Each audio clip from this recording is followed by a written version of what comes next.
తెలంగాణలో అధికార పార్టీ కాంగ్రెస్ తన ప్రచారాన్ని హోరెత్తిస్తోంది. ఇప్పటికే సీఎం రేవంత్ సుడిగాలి పర్యటనలు చేస్తూ ఉండగా అగ్రనేత రాహుల్ గాంధీ కూడా ఇవాళ తెలంగాణలో ప్రచారం చేయనున్నారు. నర్సాపూర్ పార్లమెంట్ నియోజకవర్గంతో పాటు సరూనగర్ లో జరిగే జన జాతర సభలో పాల్గొననున్నారు. సాయంత్రం 4 గంటలకు నర్సాపూర్ లో జన జాతర సభ జరగనుంది. మెదక్ కాంగ్రెస్ అభ్యర్థి నీలం మధుకు మద్దతుగా రాహుల్ ప్రచారం నిర్వహించనున్నారు. నర్సాపూర్ శివారు నాగపూర్ రోడ్ లో జన జాతర బహిరంగ సభ జరగనుంది.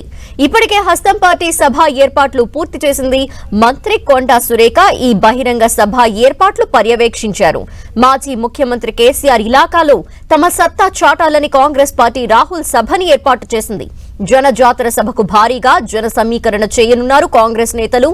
ఇక సాయంత్రం 6 గంటలకు ఎల్బీ నగర్ లోని సరూనగర్ స్టేడియంలోనూ కాంగ్రెస్ జన జాతర సభ నిర్వహిస్తోంది.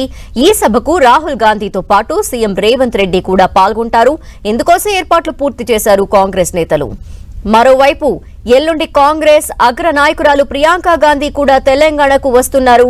శనివారం ఉదయం 11 గంటలకు కామారెడ్డిలో, మధ్యాహ్నం తాండూరులో జరిగే జన జాతర సభల్లో ఆమె పాల్గొంటారు.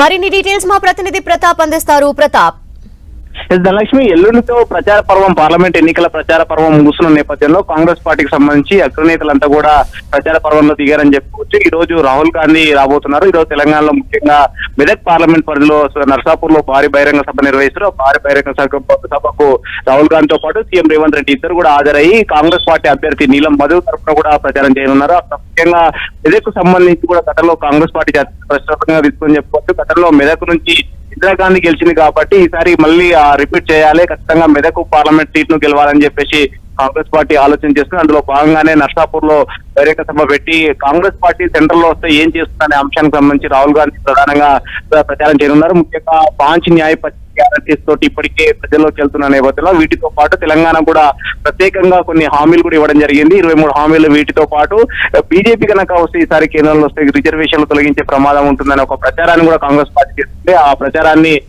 చేయింది. అదేవిధంగా సాయంత్రం సరూనగర్ స్టేడియం లో కూడా భారీ బహిరంగ సభ నిర్వహించి అక్కడ కూడా మహేశ్వరం గానీ అదేవిధంగా మల్కాజిగిరి 2 పార్లమెంటు పరిధిలోకి అక్కడ సభ పెట్టాలని చెప్పేసి ఆలోచన చేస్తుంది. సో మొత్తం మీద ఈ రోజు రాహుల్ గాంధీ 2 సభల్లో పాల్గొనున్నారు. రేపు మల్లికార్జున ఖర్గే, ఏఐసీసీ అధ్యక్షుడు మల్లికార్జున ఖర్గే, ఎల్లుండి ప్రియాంక గాంధీ. ఇప్పుడు మొత్తం మీద ఎల్లుండితో ప్రచారం ముగుస్తున్న నేపథ్యంలో అగ్రనేతలంతా కూడా ప్రచార పర్వంలో దిగుతున్నారని చెప్తున్నారు.